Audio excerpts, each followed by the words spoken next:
It was one of those rainy Saturday afternoons, the kind where time slows down. The soft tapping of raindrops against the windows filled the silence of our little living room. I had just finished cleaning up after breakfast when I heard my dad call from the garage. "Hey, sweetie," he said, pulling on his jacket. "I'm heading out for a few hours. Got some errands to run and a quick stop at the hardware store. A couple of my friends might drop by. If they do, just let them in, all right? I'll be back before dinner."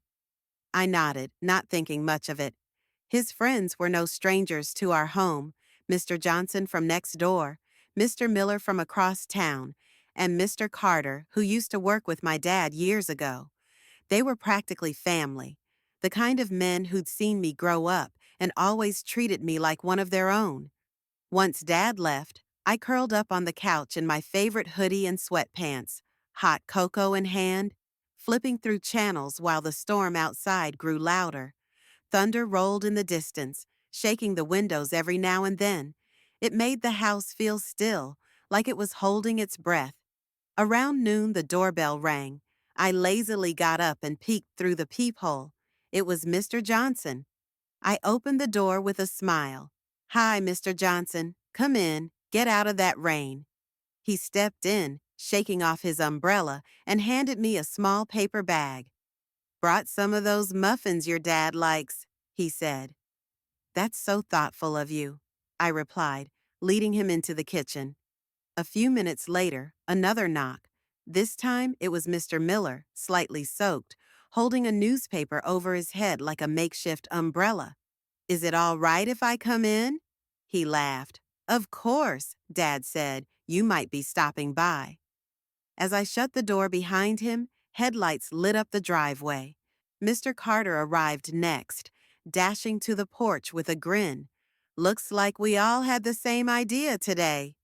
And just like that, all three of Dad's friends were in the living room, laughing, chatting, and catching up like old times. I brought out drinks and the muffins Mr. Johnson had brought, setting everything out on the coffee table. Even though I was technically just the host's daughter, they never made me feel like an outsider. They welcomed me into every conversation, like I belonged. The power goes out, but the warmth stays in.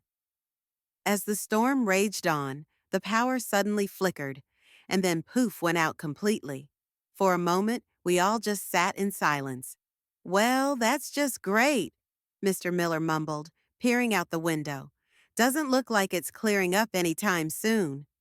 I grabbed a few candles from the cabinet and lit them, placing them around the living room.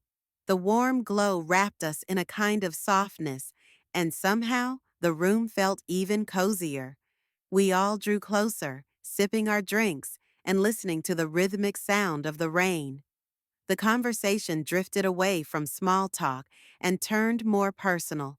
Stories of their younger days, working with my dad, the silly mistakes they made, and the life lessons they picked up along the way.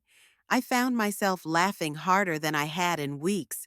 Mr. Carter's wild stories and perfect comic timing had us all in stitches. Mr. Johnson's dry wit balanced everything out, while Mr. Miller shared touching stories about his kids. For a while, it felt like time stopped. The storm outside faded into the background. It didn't matter anymore.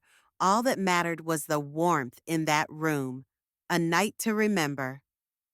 Eventually, Mr. Johnson stood up and offered to help make something warm to eat. We rummaged through the pantry and settled on a quick chili with whatever we had on hand.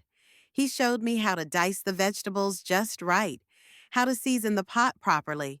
Simple things, but they felt meaningful in the moment. Cooking together came naturally. Dinner was served by candlelight. The four of us gathered around the table, sharing more stories, laughter, and that delicious chili. None of it was planned, but it became one of those rare moments you never forget. After dinner, we spotted an old board game my dad had left on the shelf. None of us had played it in years, but we dusted it off and gave it a go. Within minutes, the room was filled with jokes and playful teasing as the competition heated up. I couldn't believe how quickly time had passed. Then the front door creaked open. My dad stepped in, soaking wet, and paused as he looked around. Well, looks like the gang's all here, he said with a grin. Yep, I smiled. I let all three in, just like you said. He chuckled, hanging up his coat. Looks like you all made yourselves at home. Mr. Carter raised his glass. Rachel's a great host, Tom. You should be proud. My dad looked at me, pride softening his eyes. I definitely am. Closing, heartfelt reflection. Later that night, after everyone had gone and the storm had finally passed, my dad and I sat in the quiet glow of the power was still out, but it didn't mat the candles.